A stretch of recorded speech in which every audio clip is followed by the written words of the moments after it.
Everybody has a fahu. There is one thing I'm going to tell you about this that I've discovered in the United States, which I don't think is such a good idea. Now, we can take this fahu business too much, and we go to great expense, and we show off a bit too much, and it's unnecessary. You're basically only meant to have one fahu. Say if your father has 10 sisters, right?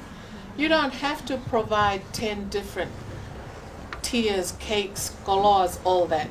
Just the eldest sister will do, okay? Or the eldest sister's child will do.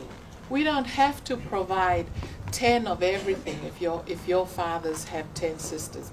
I know that when we come to the States, everything is new to us and we want to do the best we can. Very often when you do the best you can, you do too much and then you get into debt. Your parents get into debt because of this, and that's not good. And when you see your parents suffer and get into debt, then you don't respect our customs anymore, and that's wrong. We should only do what we can. If we have a big wedding, it's okay if we only have 200 people. We don't have to have 500 people at every family wedding we have, do we?